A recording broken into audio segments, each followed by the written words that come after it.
പാലക്കാട് ജില്ലയിൽ മഴക്കെടുതിയിൽ വീട് നഷ്ടപ്പെട്ടവർക്ക് ധനസഹായം നൽകാൻ തീരുമാനം. പൂർണ്ണമായും വീട് നഷ്ടപ്പെട്ടവർക്കുള്ള ആദ്യ ഗഡു ഈ മാസം 21-ന് മുൻപ് വിതരണം ചെയ്യും. മഴക്കെടുതികൾ വിലയിരുത്താൻ മന്ത്രി എ കെ ബാലന്റെ നേതൃത്വത്തിൽ യോഗം ചേർന്നു. പൂർണ്ണമായും വീട് നഷ്ടപ്പെട്ടവർക്ക് ആദ്യ ഗഡുവായി 95,100 രൂപ നൽകാനാണ് തീരുമാനം.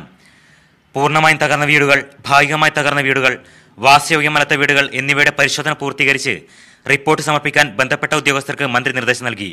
പട്ടയം, ബാങ്ക് രേഖകൾ, ആധാർ ഉൾപ്പെടെയുള്ളവ നഷ്ടപ്പെട്ടവർക്ക് ഡ്യൂപ്ലിക്കേറ്റ് കോപ്പികൾ സൗജന്യമായി നൽകും. അതിന് വില്ലേജ് അടിസ്ഥാനത്തിൽ 13/8/2018, 14/8/2018 എന്നീ 2 ദിവസങ്ങളിൽ ക്യാമ്പ് നടത്താൻ തഹസിൽദാർമാരെ ചുമതലപ്പെടുത്തുകയാണ്. നിലവിൽ 21 ദുരിതാശ്വാസ ക്യാമ്പുകളിലായി 1065 പേരാണ് കഴിയുന്നത്. അവലോകന യോഗത്തിന് ശേഷം ദുരിതബാധിത പ്രദേശങ്ങളും ദുരിതാശ്വാസ ക്യാമ്പുകളും മന്ത്രിയും ഉദ്യോഗസ്ഥ സംഘവും സന്ദർശിച്ചു. അതിനിടെ ജില്ലയിൽ 2 ദിവസമായി പെയ്യുന്ന മഴയ്ക്ക് കുറവ് വന്നു. മലമ്പുഴ ഡാമിലേക്ക് നീരൊഴുക്ക് ശക്തമായതിനാൽ ഡാമിന്റെ ഷട്ടറുകൾ 3 സെന്റിമീറ്ററിൽ നിന്ന് 6 സെന്റിമീറ്ററാക്കി ഉയർത്തി. മീഡിയ 1 പാലക്കാട്.